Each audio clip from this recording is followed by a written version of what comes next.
Good evening, namaste, and adab. And good morning to the people watching from Toronto. This is your coach Shruti Dutt back with another inspiring conversation for all of you. And today I have this wonderful guest with me, Dr. Shiv Talwar, who has seamlessly merged engineering, neuroscience, and spiritual wisdom to create a unique system for human transformation.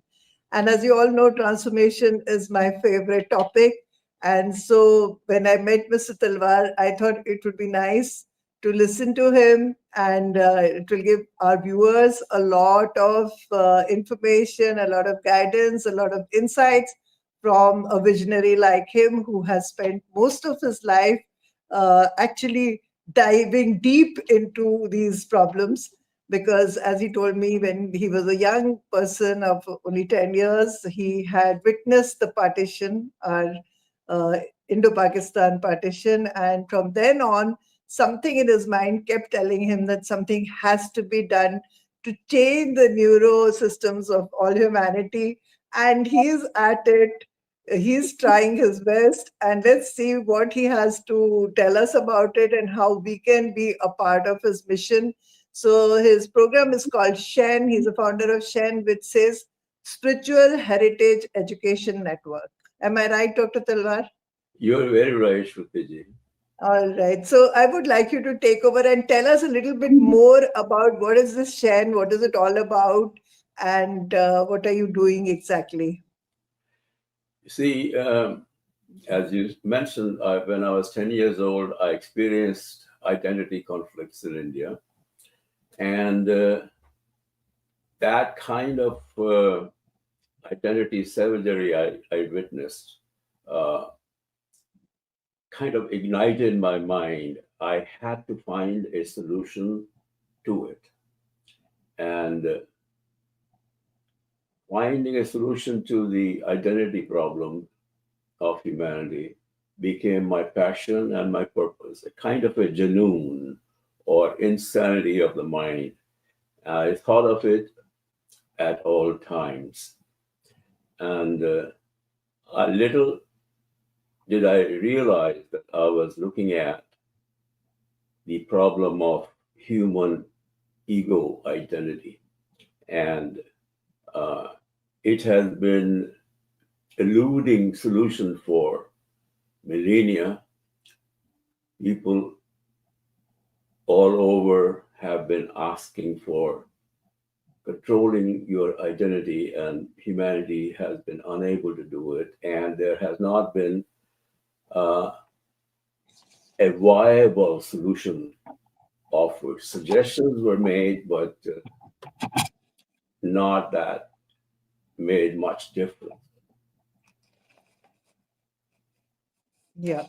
So That's you do what, talk about the humanity, the body as humanity's common ground, right? yes, I do. So, so if we, it suggests that of course, we all understand that we are all alike. Now, the world has become a global village, and we understand that everywhere around the world, the emotions are the same, the people are the same, and we cry and laugh for the same reasons. And but despite that, and I know what is going on in the world. Why is there so much war? Why are we fighting with each other? And why does this not stop? Like, we have seem to have not learned anything from history. And what could be the major reasons? Do you think it's religion, or is it just, uh, that attitude of holier than thou or better than thou attitude which we humans have?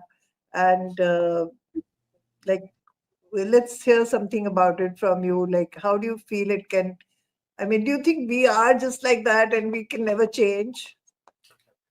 You see, the solutions have been there um, all the time, except that those solutions were based upon things that you could not experience in your life. For example, that we are all spiritual beings. That has been very well known, um, and but people do not experience spirit. body is something that we can all experience. And body is also the work of the spirit. Instead of saying that we are spiritual beings, we are essentially physical beings and spirit manifesting as that physical being. We are one. If you look at science, all matter is from one energy. If you look at spirituality, or uh, everything is a manifestation of um, the spirit. And if you look at religion, God is one, and we are all children of the same God. You look at whatever, uh, the truth of that, whether it's spirituality, religion, or science, is that we are one, and that oneness has to be felt inside. And what separates us is that we have genetic instincts, and we'll have to go into the biology of it. The biology that we are born with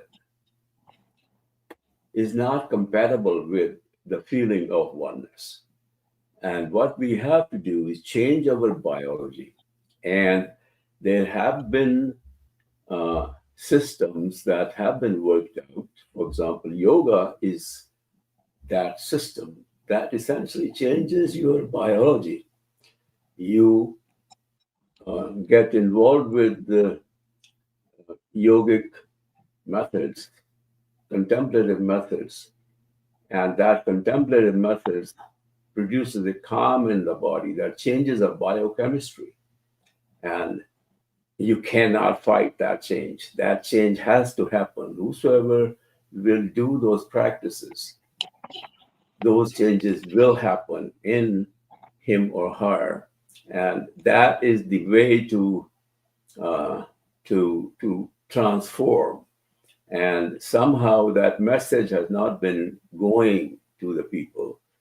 And we thought we Yes. do better taking that message through science. Okay. So you're looking at the scientific base of yogic exercises in your, courses. And but what I was, like you said, that we are all spiritual beings, and but we understand the physical being better, and it's difficult to connect to our spirituality, for everybody. So, but tell me something. Like religions are meant to make us more spiritual, isn't it? What do you say on that? And sometimes I actually think that when if all the religious leaders, like whether it was Muhammad, Christ, Krishna, Gurudev, anybody, so they all speak the same language. They all want the same thing. And then why? And I don't think they would ever fight with each other if they were sitting together. Then why is it that people following them are at war all the time? What is the reason? What is the neuro reason behind it? The reason The is scientific reason, because on the plane of it, you would think that, okay, because especially, when the corona came and it kind of made us understand that we are all one. It hit everybody. The corona did not check your religion to hit you. It did not check, where you're from and what you're following. But even despite that, even now, people are still, they've forgotten it all. They're back to me and you. And why does it happen? Like scientific, what is your scientific understanding of this? you see the thing to understand is that the wisdom that is spread in front of us is our biology is incompatible with it. It sounds like you're talking to me in Greek, and I can't understand Greek when you say we are all one, we are all from the same spirit, and God is one, we are all the children of God. We don't really believe it, or we do not really understand it, I would say. because there is a built-in biochemistry which is incompatible with that. And what we have to do is, instead of appealing to a person's mind, we got to change the way the person perceives, feels, and acts, thinks and acts biologically, rather than putting good ideas in their brain. That has never worked, or it has worked with a very limited success. If I have a calm mind and a peaceful mind, I can understand what you're talking about. If there is struggle going on in my own mind, and that struggle is survival related, okay, then there is competition sets in, and that is where the problem starts. And the survival instincts, there are four of them that come with our biology. Number one is fear of dying. And number two is that we have to eat. We have to sustain our body. We have to supply it with food to produce energy to live. And that is not something that we can choose to do, but we have to do. Okay. And then we have to reproduce, make babies to get the species going. That's built into us. These are called inbuilt survival instincts. And the another instinct that is built into us is the instinct of an I concept, a concept of me and mine. Whatever I am the best and the others are not. And whatever mine is, that is the best and the others is not. That is also built into us. An I concept. In animals, that concept gives them a feeling of safety in numbers. Okay, so it's called herd identity.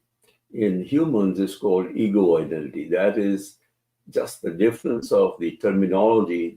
They both work the same. I am a Hindu. If I live with other Hindus, I feel safer. If I live with Muslims, I don't feel safe. And survival is built into us. I don't want to die. I want to live in safety. And you can't get away from these four. These four are inbuilt instincts. They are a gift of our genes to us. And we have to deal with them at the genetic level. We have to change the way our genes express themselves. They define our human condition. Our human condition is of uniqueness. I'm different. I'm better than you. That is what is there. And I feel safer with my own kind. I need a job that pays $1 million, but when I get that, I need a job that pays $10 million.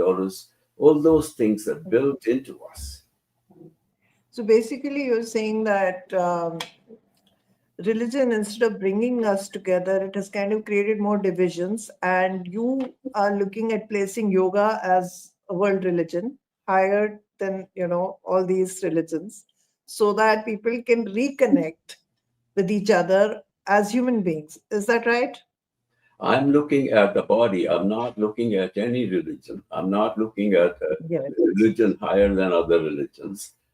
Okay. Religion is what Yeah, you exactly. believe in. So This when we are looking at the body, you talk of something called sympathetic dominance. Can you explain that? What does that mean? sympathetic dominance. We have a nervous system, and a major part of a nervous system is what is called autonomic. Autonomic means it controls the autonomic or automatic functions that we of the body that we need to live. You know, to live, I have to breathe, for example. I have to Right. breathe 24/7. My heart has to function 24/7. Exactly. And my blood has to be circulated 24/7 all through the body. Otherwise, I'll lose some parts of the body that doesn't get a blood supply. So those things are run by autonomic nervous system, and it has got two branches or two divisions, Mhm. you can say. One division is called sympathetic, the other one is called parasympathetic. And the parasympathetic is activated when I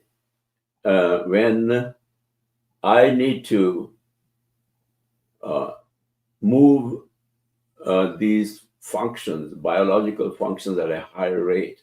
For example, I want to breathe faster, or when I want to uh, increase the speed of my heartbeats and things like that, then the sympathetic nervous system is activated. And when I want to slow these things down, then the parasympathetic is activated. And survival instincts,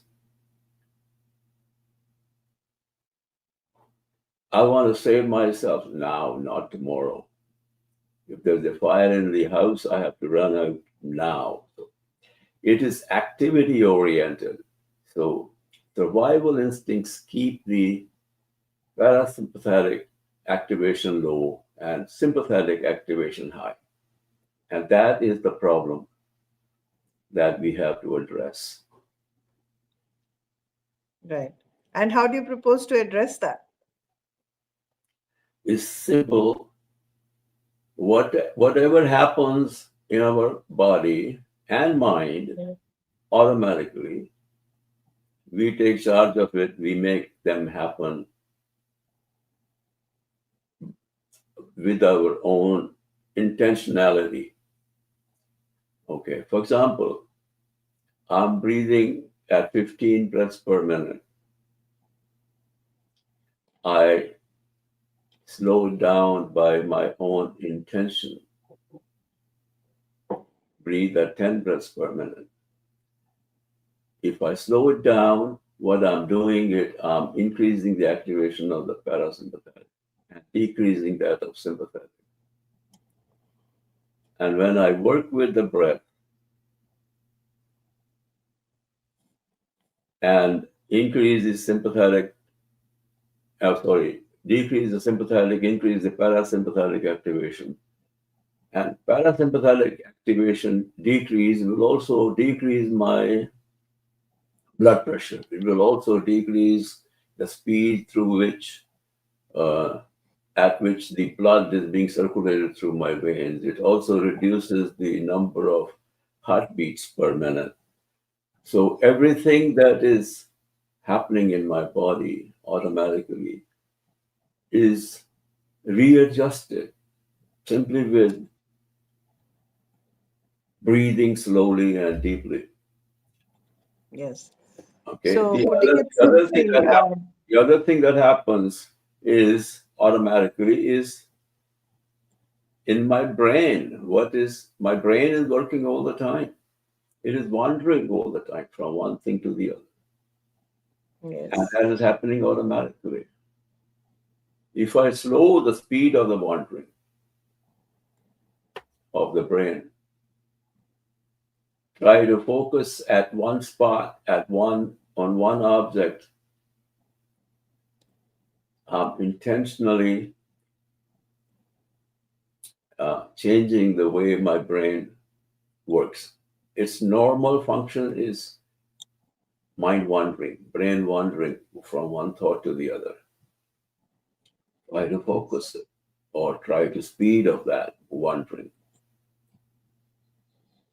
Those absolutely. Our those brain, yeah. it's that's absolutely true. It works nonstop, and I think we have more than 90,000 thoughts going on through the day. And definitely, because India is a land of meditations. we we are born meditating, and a lot of us learn so many varieties of meditations. So, and yoga also is definitely, very much a part of our culture. It had lost its ground somewhere with the British, but it's coming back on full swing. And everything in yoga is connected to, as you said, breathing. Breathing is the most important part of yoga when we are doing our physical exercises, and also when we are meditating, how much you can hold your breath, how you need to breathe. Everything focuses on breath work. And of course, the modern coaches are calling it breath work and they're calling it different names. But ultimately, the science of breathing, the science of living, and the science of mind, body, and soul alignment is definitely, you know, a very deep science which has been ignored for a long time. And I'm glad that people are like you are actually converting this understanding of science and making it into a full-fledged course for the global, understanding, where they don't see it as a very narrow, with a very narrow thought of being a very, just the Indian thing. But however, as a service to humanity, I think it's a great thing to really share these insights with everybody. And this neurobiology of transformation, as you call it, and you have created an MASC program and a PhD program on it. So, what inspired you? Like, do you really feel that we need a proper program to learn all this? And why can't we just learn it and practice it? Because so many people are there teaching all this. So where is the need to do a full-fledged PhD on it? And do you think there are still things that need to be revealed which have not come out, which we still don't understand? I mean, our masters don't understand. Maybe I don't, but I'm sure our masters do. So, but is there more scope of, research and more scope of evolution in this field? Yes, there is. The thing is, it is a question of understanding how our body works and how does our mind work. First, we have to understand what is mind. What is Yes. mind?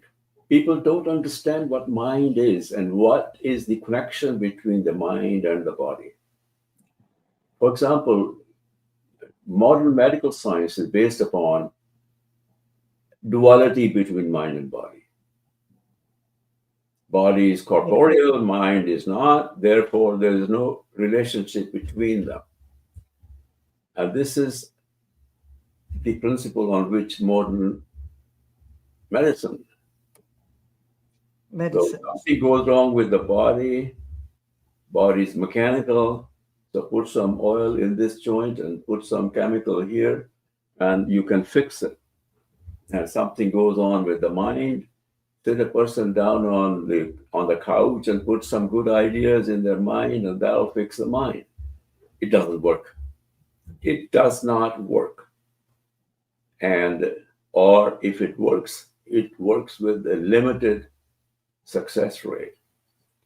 People are living longer.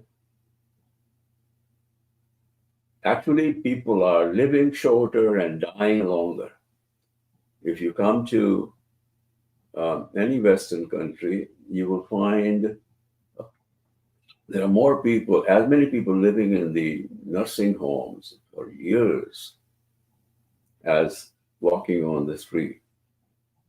So people are taking 10, 20 pills a day to just survive. And that is not health. You have to increase the health span. Increasing Yes. lifespan does not make any difference to it. And Yes, I think these skills are very important, to learn these skills. We're not taught these skills in schools, and I'm sure, um, of course, people are catching up, but it's that this Western style of education does not focus on any of these skills, which are very much required to, uh, move on with life without anxieties, without depressions, without all these kind of problems. that we are facing daily. So, because, and what you're saying totally resonates with me, because I do understand that, mind and body, no matter what the doctors or the Western, science of that kind says, but it's an open fact that they are totally connected. And with your mind, you can improve your body, and with movement of your body, you can improve the state of your mind. So it's like, there was an exercise once when a coach had shared with me that when you're really feeling low and you're saying something negative to yourself, try putting your hands up in the air and look up and say the same thing. You won't be able to, because just with that change of state, your mind will shift, Yeah. and you will change your perspective to whatever you were telling yourself. And it's such a beautiful simple thing to do, but Yeah. we don't, we're not even aware that we can do something so simple and change our thoughts. So I've been working a lot on emotional wellness and things like that. I've created my own hacks, but this is not the platform to discuss all that. But definitely I'm 100% with you on this, that both these things are very strongly interrelated. The mind has its effect on the body, and the body has its effect on the mind. So, especially there's so many psychosomatic diseases now. The doctors are recognizing that when their medicines fail, they do say that, oh, it's something to do with, your stress. Now, what is stress? Stress is nothing but your thoughts, right? Your perception of things, and you're adding on more and more. The situations may be bad, but we end up adding a lot of negative with our own thoughts to those situations. And that's how we fall sick, isn't it? You see, we Are you have with me on that? we have to understand the relationship between mind and body, and the Correct. relationship is very simple. Mind, it has been known in Sanskrit as antakaran. Antakaran means is the organ, inner organ. Okay, Yes, so mind is inside, whatever there is inside that drives the behavior of the external body. That is mind. And what is inside this body, underneath the skin, is my physiology. Underneath the yes, skin is my psychology and physiology both. They're driving my body. Okay. And right. So when I biology, met, life science teaches us um, a lot that the practice of life sciences in medicine, for example, is not using.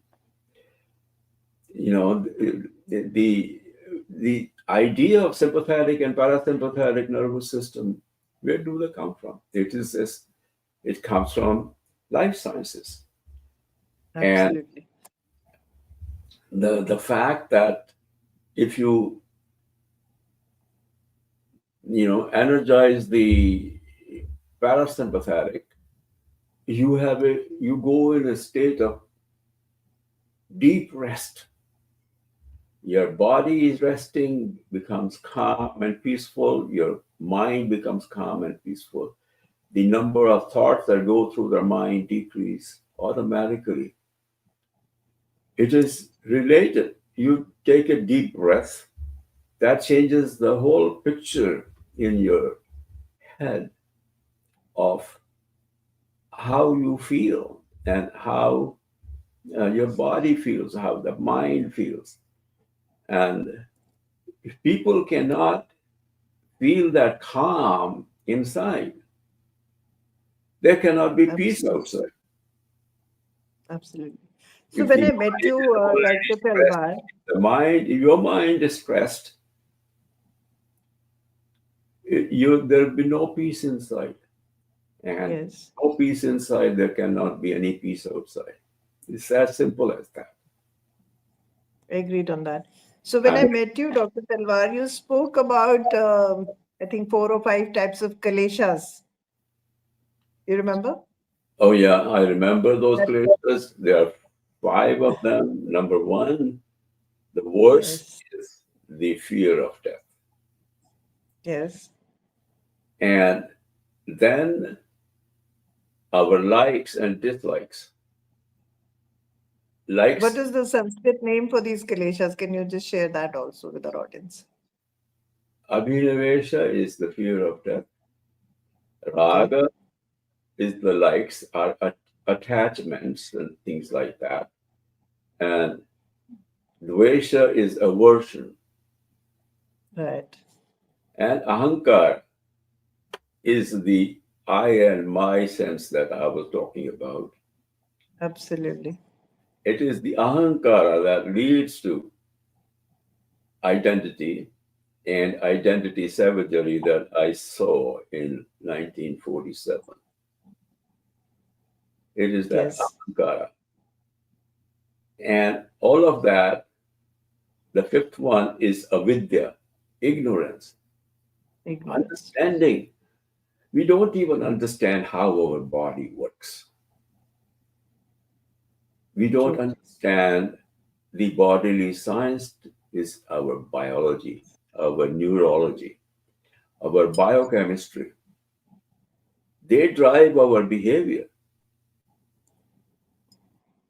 Whatever is inside of us, the chemicals inside of us, they decide how our neurons are going to be connected.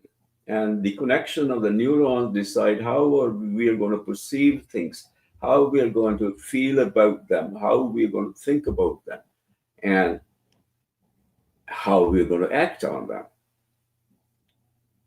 It's all Yes. biochemical, biochemically driven. Our human condition is a problem of our lack of understanding of our own body and our mind, lack of understanding of our own body. Yeah, and I think that is the Inside, lack of inside of the skin. Yeah, go ahead. yeah, the lack of understanding of our body. Also, I think that is the reason that it leads to all the conflicts and the issues that we are seeing in the world today. And as you rightly say, that neurobiology and understanding of the body can become a very major support system in peace building, right? Yeah, I think, And to have the next generation and even the people now, and also to move on to a generation which is more law abiding, we need to develop these kind of develop a kind of understanding and awareness among people, especially among the youth, so that they can carry this forward, and they can be probably better leaders than what we have today.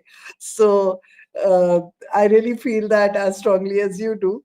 And but tell me, like, the framework you have created in Shen, like how does it help if a person starts practicing that framework? Does How will it actually work in a multicultural society, like multi-religious society? How have you structured it, and how do you propose that, what kind of neuro changes or transformation a person can go through and help others go through with your framework? okay, let me tell you, uh, multicultural, um, pluralistic countries, whether you are multicultural or you are not, you may have homogenous uh, uh, citizenship, and you're going to have stress. Mm. Stress is not only in pluralistic society. Stress is a part of everybody. It's a biological state. You know, stress is considered to be a mental state, Yeah. and mind and body are related. So it is really a biological state, and you have to treat it as a biological state. And the first thing that happens when you intentionally practice uh, whatever is happening automatically in our bodies and minds, if you intentionally change them, then what happens is you become resilient to stress. As a result, you avoid all the diseases that are related to stress. Yes. American Journal of American Journal of Medicine did a study that which found that 65 to 85% of the doctor's visits, primary care doctor's visits, are stress related causes. And the doctors don't know anything about stress at all. They think stress is a mental thing, it is a sociological determinant of health, but it's a biological determinant of health. And certainly they can advise people how to breathe deep and get rid of their stress. They won't do that. They won't do that. They do not use their own science. How Yes. you deal with the sympathetic dominance that we are all stricken with, that is the cause of stress. How you deal with that, they don't understand their own science. What we are doing is we are expanding the scope of their science. The theory is there, but it is not applied. We are applying their science to keep the body healthy, number one, to keep the mind healthy, that is number two. And then number three, when the mind is calm, it thinks clearly. You get connected with your buddhi, or you get connected with your intellect. You want to do any intellectual work, you're going to school, you want to learn things, you learn better. Your learning ability gets better because your ability to focus is increased as a result Yes. of dealing with sympathetic dominance. And you become emotionally, you handle your emotions with proper thinking. You are not run, your life do not run automatically on how you, uh, with your emotions, but you have emotions that are your control. In other words, emotional intelligence is what is it is called. And then the thinking brain is also considered to be the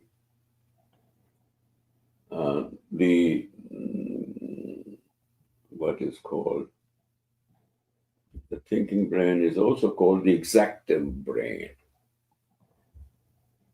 The executive brain, if you don't use it, or if it is not under your control, then you have no executive function. No executive function means that you have no control on your behavior. Right. You cannot work on any purpose of life because you get distracted so fast. Your your life is more. If you have no executive control, your life becomes more of mm, more. Your sympathetic dominance increases, and also what happens is that I'm lost for words. Um, your life becomes um,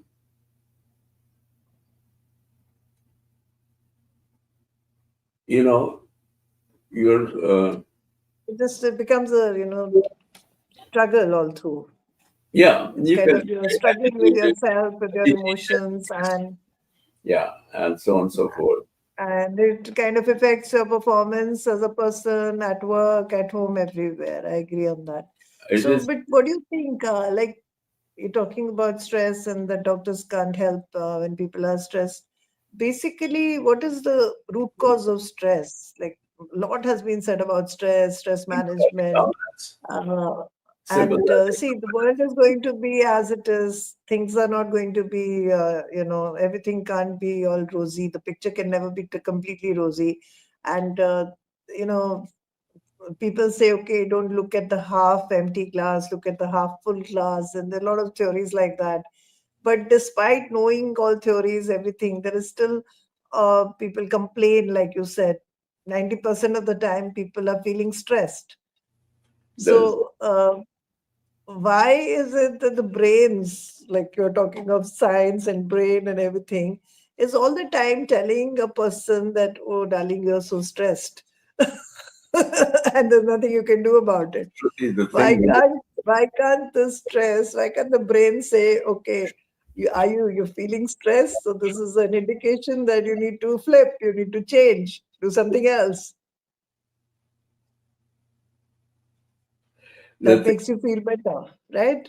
the thing is this: we think if we know what is good for us, we Mm, should become good. It yeah, doesn't. it doesn't Knowing work. what is good for us does not work. I Yeah, have. every cigarette packet has a statutory warning, I was a and smoker people at still one smoke. time, and I knew smoking was bad for me. It can kill me with cancer. I knew that very well. There is so much written on the connection of cancer and smoking, but Yes, that did not prevent me from smoking. Knowing is not enough. You have to change your body. That is where the mind is, inside the body. That is where mind is, how your body functions. right. That is how your mind functions, how my blood runs through my veins. That is how the body functions, how I breathe. That is how the body functions. That runs my psychology, how I control my blood pressure, how I control my blood sugar with simple practices like breathing and sitting still and doing nothing. Right. We are so activity oriented that we cannot sit still for 10 minutes. Our body starts to rebel. So at Shen, you're pushing, all these boundaries of the traditional health sciences and including the consciousness of holistic well-being, as you are just also sharing with us. So what are the, like, for an individual like me, what would you suggest, like, if I want to stay healthier, right? So what are the 3 or 4 things that I can incorporate in my daily life that would give me mentally and physically both healthier life in the years to come? I would say take a few minutes and sit still without moving any part of the body. Sit still.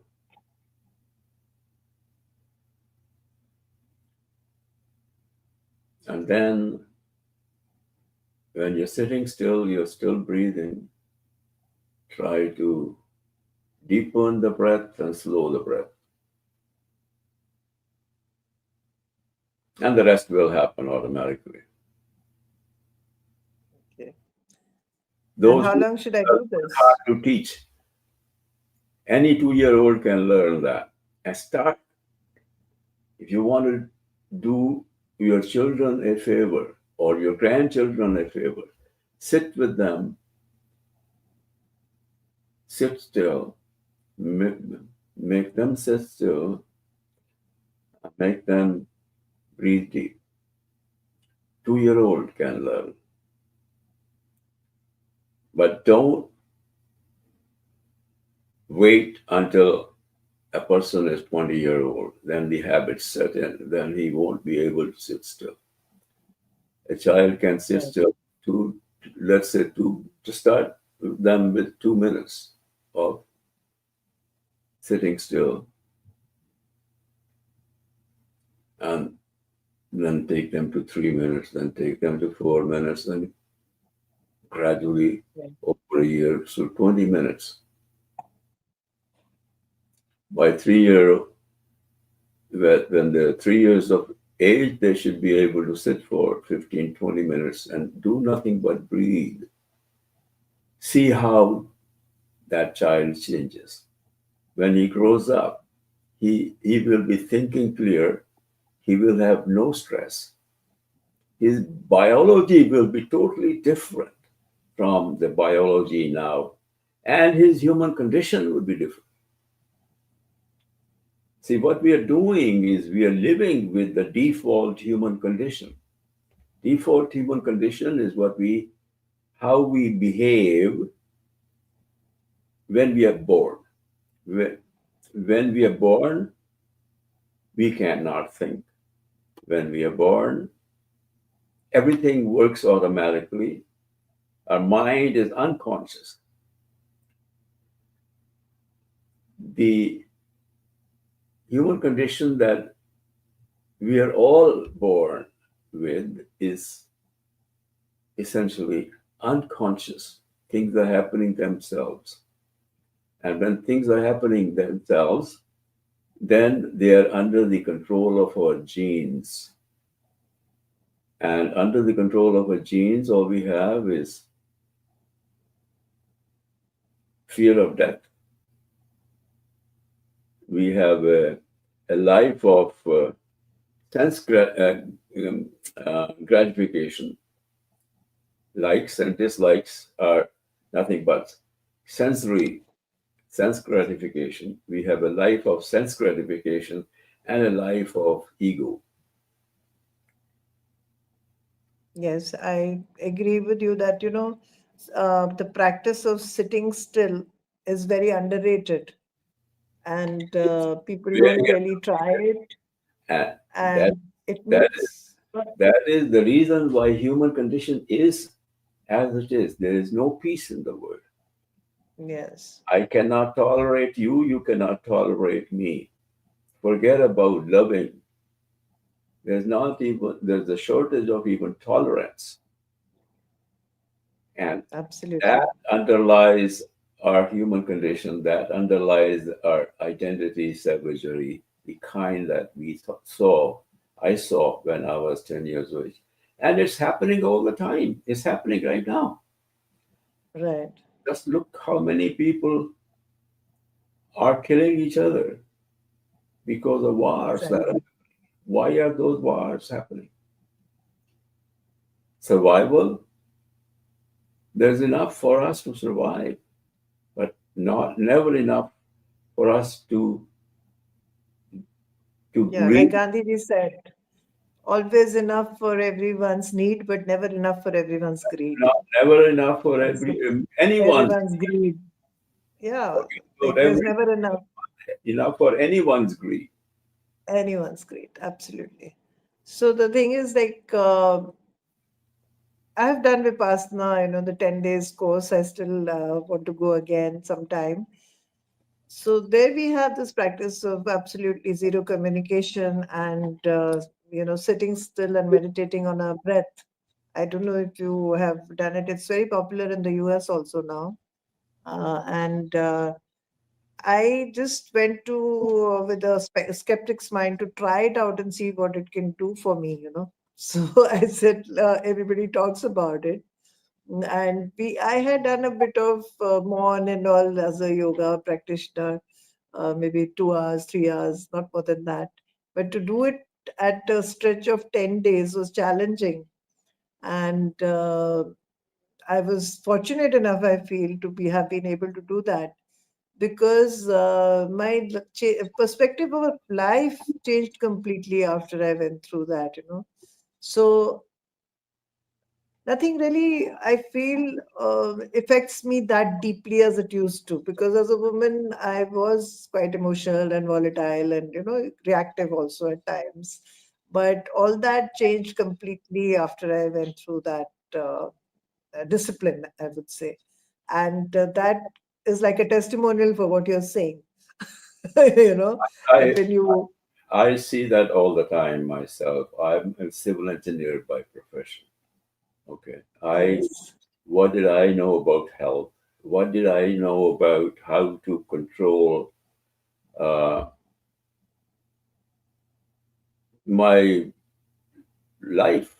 It was running Yeah. by itself, running, uh, it was being run by four things.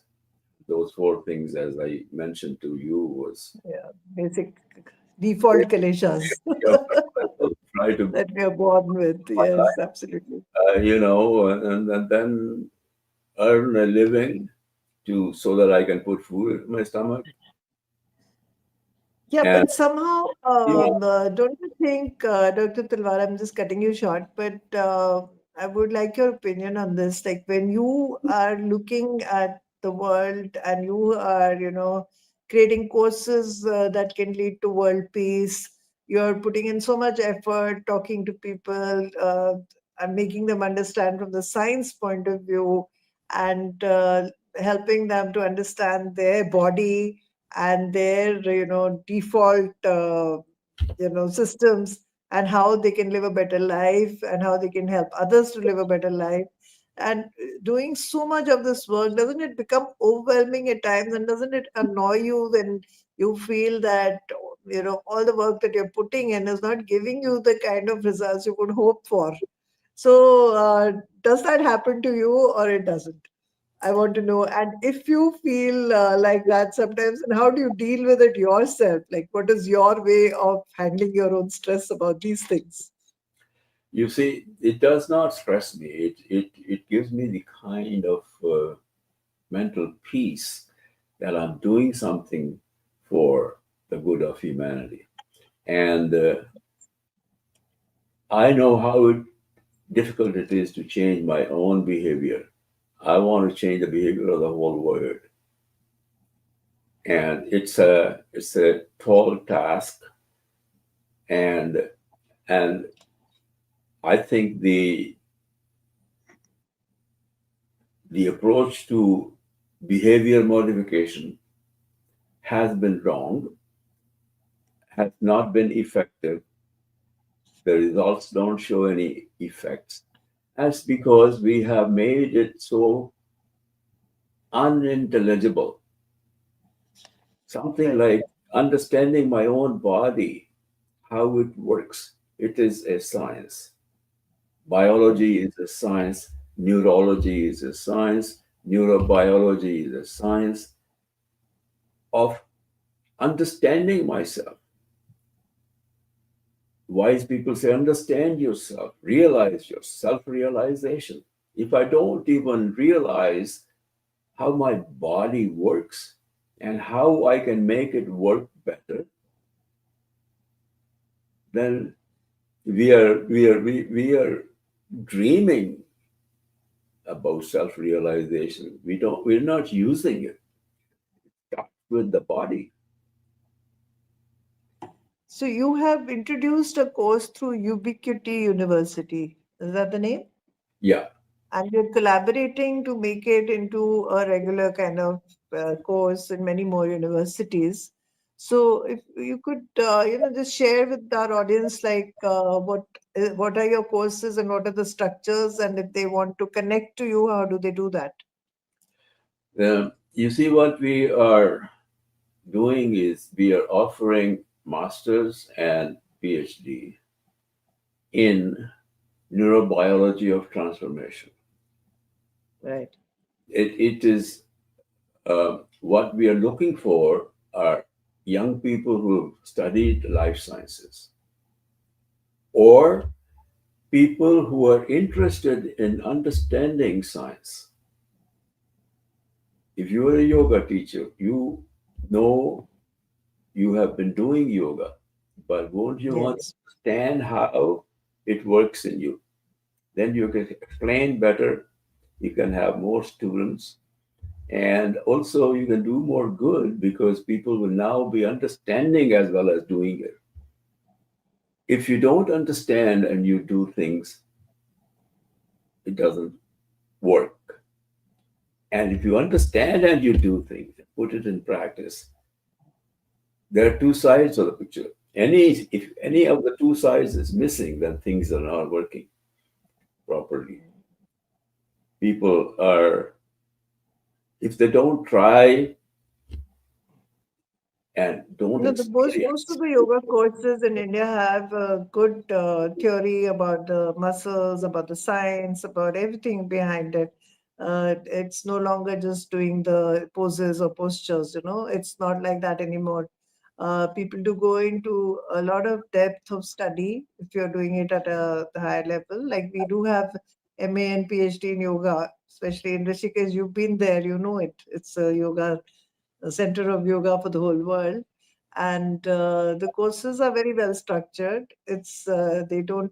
I don't think there is any lack of value, but definitely, you know, the way you are creating it for an international audience, I think it may be a better way to, you know, understand things and take them forward to people who are not very aware of these sciences and the benefits that they can get through them. And so Shen, I think, is a wonderful, you know, thing that you have created. And I really wish you all the best in your, you know, projects, and would love to stay connected with all of this wherever you're doing them. And I wish more and more people can connect to your thought process, and the world becomes a much more peaceful, beautiful place to stay in. And so, Shen Zindabad. That's, I would like to end on that note. And if you have anything, any, take back for our audience, some one line or two lines which you would want us all to remember as wisdom for our lives, you know, since you are, you know, very wise person and you're very senior, you're an engineer plus a very deep seeker and a thought leader, I would say. So give us those thoughts that we remember them and they stay with us and make that difference in our lives, which this show inspires to do. And that is what the inspiring conversation is all about. It is my attempt to connect you to the audience and the people to get connected to, you know, the back scenes with people like you who can give them guidance for their life. So, Dr. Talwar, please over to you. Please share something of a few words of wisdom with us. And on that note, we will end this show. Well, I think the words of wisdom are there. I've just twist them a little bit. People say, "Know thyself." I would say, "Know thy body." How? Wow. Know the scope of thy body, and you will know the scope of the whole world, because everybody in the world have a body. If everybody understood the body, then we'll all be peaceful, we'll all be loving, we'll all be um, uh, grateful that we are here rather than stressful uh, and want this, that, and the other all the time. Uh, and Another thing that I would like to say at the end is that what we are trying to do, uh, we are giving these master's and PhD degrees in this knowledge of the body, uh, and come join us. Uh, we are actually making it accessible to the whole world. We scale down the fees that Shen charges for our coursework, depending upon whether you're coming from a low income country or a high income country or an upper middle or lower middle country. India is a lower middle country. So uh, high income countries pay full fee, upper middle pay 30% less, lower middle, India comes in lower middle country, income country, that pay another 30% less. And African countries, they're low income countries, they only pay 10% of a coursework fee. So we make it the science of the body underlie Available to all. the existence of the universe, essentially, or better existence of the universe, accessible That, to everywhere. that's wonderful. And people from the UNESCO and WHO and all these global organizations, have they connected to Shen or not? They, well, you see who runs those organizations. They have not, they will connect with it. I think India has done a great job of getting the United Nations declare 21st of June as the International Yoga Day. Uh, Yes. all what we are doing is we are putting the knowledge base beneath that knowledge base, which is inaccessible language of science, rather than the language of the Yoga Sutras. Yoga Sutras did the major work. That sutra is 10,000 years of age. It's got full of wisdom. And what we are doing is trying to explain that with an easy to understand language. The language is. Very nice. So thank you so much, Dr. Talwar. I'm Thank sorry you. about my fox barking, Today, but uh, I will take back your one sentence. Don't just know thyself, know thy body. Kodai Pali. So on, yes, know thy body and you will know the world. Yeah, And I think that is a great message for everybody to really look deep into it, dive deep into it for a better life, for a healthier life, and connect your body to your mind, and help others do that also for a more beautiful future for all of us. So thank you so much. Thank you for I this thank you so wonderful, inspiring much. conversation. And on that note, I will leave you. Thank you so much. Bye for now.